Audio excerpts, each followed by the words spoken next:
नमस्कार प्रिय साथियों, बहुत बहुत स्वागत है आपका अपने YouTube चैनल आर्यन एस्ट्रोलॉजी में।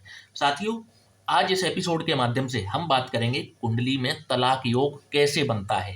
कौन कौन सी वे कंडीशंस बन जाती हैं जब कुंडली में तलाक योग बन जाता है।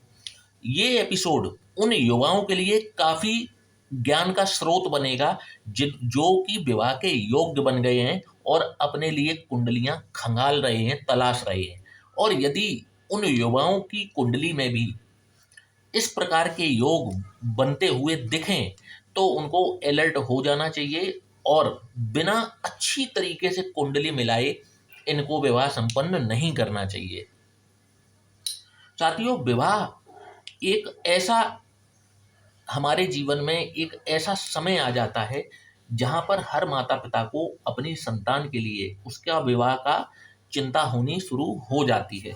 परंतु कई बार तो ये विवाह बहुत ही हितकारी साबित होता है आपकी संतान के लिए और संतान की प्रोग्रेस भी शुरू हो जाती है।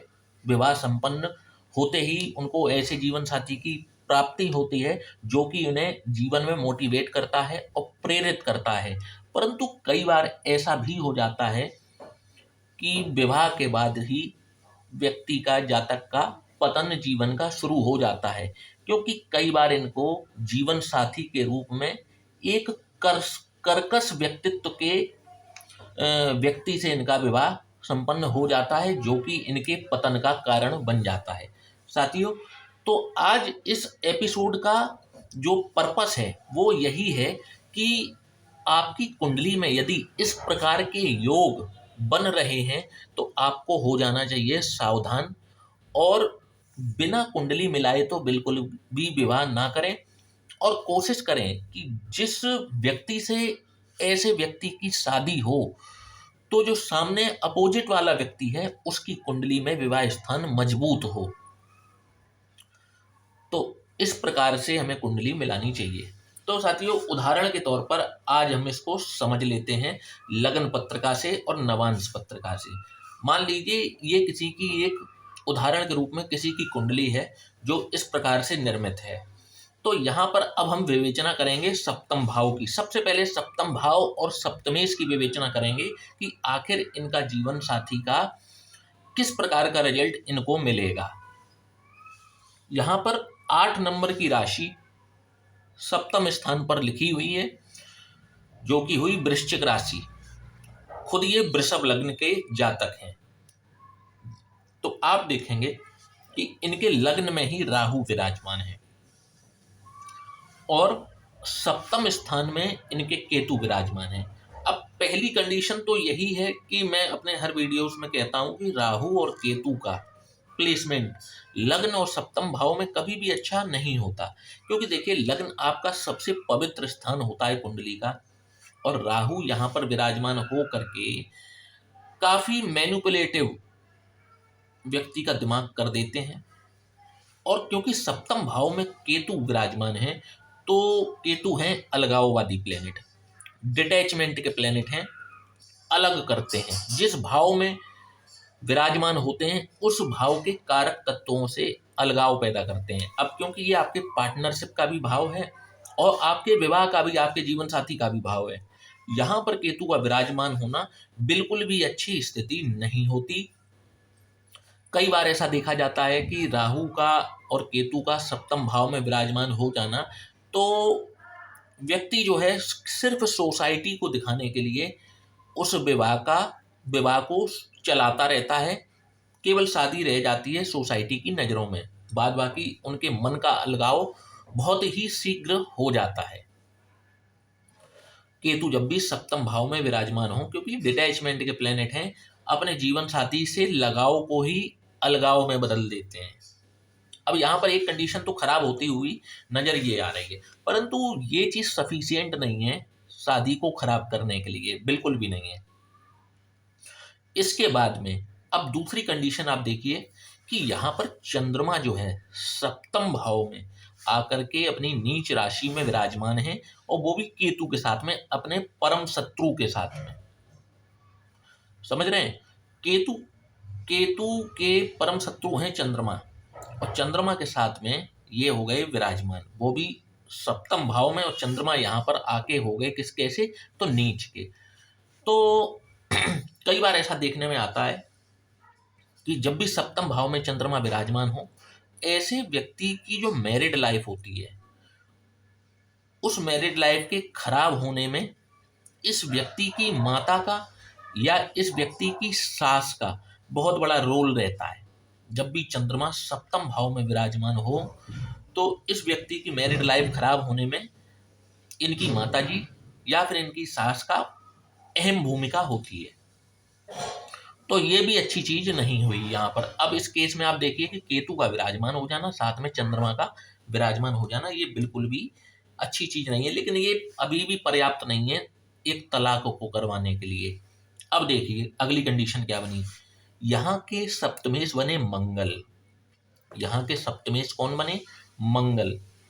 मंगल सप्तमेश होकर के चले गए कहाँ पर, अष्टम भाव में। अष्टम भाव होता है हमारी बाधाओं का भाव, रुकावटों का, दर्द, पेन, सफरिंग्स, जितने भी कष्ट आपको जीवन में मिलते हैं, और यहाँ तक कि मृत्यु तुल्य कष्ट जो भी होते हैं, वो जब भी यहीं से देखे जाते हैं, अष्टम भाव से। ठीक है, यहाँ पर जीवन साथी का प्लेसमेंट होना बिल्कुल भी अच्छी बात नहीं होती। और अब यहाँ पर डाउट हो गया शुरू कि अब यहाँ पर ये कुंडली जो है वो तलाक की ओर अग्रसर है। तलाक की ओर मतलब अब इनका जो है अलगाव होना लगभग लगभग जो है तय हो गया, क्योंकि यहाँ पर चंद्रमा केतु तो थे ही जो प्रॉब्लम क्रिएट कर रहे थे, अब इनका खुद का सप्तमेश भी जो है अष्टम भाव में जाकर के विराजमान हो गया। अब मैं क्या देख रहा हूं कि ये तीन ग्रह तो कर ही रहे थे जो कुछ कर रहे थे, चौथे स्थिति में शनि जो है यहाँ पर पंचम भाव में विराजमान हो करके कहाँ देखा, तो देखा सप्तम भाव को अपनी तीसरी दृष्टि से। चंद्रमा और केतु, चंद्रमा पर दृष्टि मारी तो विष दोष, और यहाँ पर सप्तम भाव पर तो दृष्टि मार ही रहे हैं, संघर्ष करा ही रहे हैं, लड़ाई झगड़े तो अब यहाँ पर बहुत कॉमन बात हो गई। तो अब यहाँ पर इस कुंडली को देख करके, लग्न पत्रिका को देख करके तो यही समझ में आ रहा है कि यहाँ पर काम जो है वो तमाम होने की ओर है। परंतु फिर एक निगाह जाती है गुरु के ऊपर। गुरु यहाँ पर बैठे हैं एकादश भाव में और अपनी नवम दृष्टि डाल रहे हैं विवाह स्थान पर। तो अब आप एक चीज ये समझिए कि नवम दृष्टि गुरु की जब भी विवाह स्थान पर पड़ेगी तो ये विवाह को पूरी तरीके से बचाने का प्रयास जरूर करेंगे, क्योंकि गुरु की दृष्टि में होता है अमृत। जिस भाव को देखेंगे, खराब भाव को देखेंगे, तो खराब भाव से मिलने वाले जो आपके परिणाम होते हैं उनको कम कर देते हैं, खराब परिणामों को कम कर देते हैं। और यदि शुभ भाव पर इनकी दृष्टि पड़ जाती है तो उसके कारक तत्वों को बढ़ाते हैं, उसका शुभत्व बढ़ाते हैं। एकादश भाव में बैठे गुरु जो हैं आपके विवाह स्थान को देख रहे हैं, तो कहीं ना कहीं अभी एक आशा की किरण नजर आ रही है कि शायद बचेगा। लेकिन एक बात तय मान करके चलिए कि जो ये कंडीशंस बन रही हैं, लड़ाई झगड़े तो होंगे ही होंगे, और वैचारिक मतभेद भी होंगे, लड़ाई झगड़े भी होंगे। मतलब यहाँ पर जो एक मैरिटल पीस होती है, वैवाहिक सुख की तलाश में जो व्यक्ति विवाह करता है, वो तो यहाँ जा चुका है। ये बात पक्की है कि वो जा चुका है। शनि की दृष्टि का पड़ना, चंद्रमा और केतु का बैठ जाना और मंगल का अष्टम भाव में चले जाना, तो इनकी पीस तो है वो जा चुकी है। परंतु अभी एक डोर बंधी है कि अभी विवाह टूटेगा कि नहीं टूटेगा। अब इसका सर्टिफिकेट कहाँ से मिलेगा, श्योरिटी के साथ में आप कैसे कहेंगे कि नहीं ये तो तलाक होकर ही रहेगा। अब वो मैं आपको बताता हूँ। इसको हम लोग सर्टिफाई करेंगे नवांश पत्रिका से। यदि जिस प्रकार से लग्न पत्रिका बोल रही थी, यदि उसी प्रकार से नवांश पत्रिका ने भी अगर एविडेंस दे दिए, तो मान करके चलिए कि ये तलाक होना निश्चित है। और तलाक तो आप बात छोड़िए, इनको कोर्ट कचहरी के चक्कर भी लगाने पड़ेंगे। कोर्ट कचहरी चक्कर लगाने के बाद इनको काफी मेंटल हरासमेंट भी मिलने वाली है। अब देखिए इनकी नवांश पत्रिका में राहु का विराजमान हो जाना, जैसे लग्न का विराजमान यहाँ पर लग्न में विराजमान थे लग्न पत्रिका में, उसी प्रकार से ये नवांश पत्रिका में भी लग्न और सप्तम भाव में विराजमान हो गए। अब ये कुंडली कहाँ पर बढ़ गई, तो तलाक की ओर। तलाक की ओर ये कुंडली बढ़ गई। इसके बाद में इसके बाद यदि देखते हैं तो सप्तमेश बनते हैं सूर्य, और सूर्य कहाँ बैठे हैं जाकर के, छठवें भाव में, रोग रिपू ऋण के भाव में। तो ये कंडीशन भी और ज्यादा हो गई खराब, क्योंकि सप्तमेश का 6, 8, 12 में बैठना बिल्कुल भी अच्छा नहीं होता। इसके बाद में आप देखेंगे कि शनि देव जो कि दसम भाव में बैठे हैं नवांश पत्रिका में, उनकी भी दसम दृष्टि विवाह स्थान पर पड़ रही है। और साथ ही शुक्र और चंद्रमा साथ में बैठे हैं, इनका भी मेल अच्छा नहीं होता। तो अब यहाँ पर हम लग्न पत्रिका और नवांश पत्रिका को देख करके 100% श्योर हो चुके हैं कि विवाह तो नहीं बचने वाला, किसी भी कीमत पर बचने वाला ये नहीं है। और इसके बाद में आप देखेंगे कि गुरु यहाँ पर देखेंगे कि गुरु देख रहे हैं, पंचम दृष्टि से विवाह स्थान को देख रहे हैं, परंतु यहाँ पर अकेले गुरु कहाँ तक बचाएंगे, कितनी चीजों को बचाएंगे, क्योंकि यहाँ पर तो सारी चीजें डैमेज हो रखी हैं। अब ये जैसे इस प्रकार के योग अगर किसी जातक या जातिका के में बने हुए हैं, तो इनकी पहली कंडीशन तो यही है कि यदि अगर इनका विवाह नहीं हुआ है तो आपको सुनने में थोड़ा सा तो अटपटा लग सकता है, परंतु मेरी पहली सजेशन तो यही है कि ऐसे व्यक्तियों को अपने जीवन में और अवसर तलाशने चाहिए, अपने जीवन का पर्पस तलाशना चाहिए। शायद ईश्वर ने इनके लिए गृहस्थी नहीं लिखी है, ऐसे लोगों को वैवाहिक बंधन में नहीं बंधना चाहिए। इनके लिए सबसे बेस्ट ऑप्शन तो ये होता है, यदि ये अपने जीवन को, अपने उत्तरार्ध को यदि ये अच्छा बिताना चाहते हैं तो ये गृहस्थी में तो बिल्कुल भी ना जाएं, पहली कंडीशन।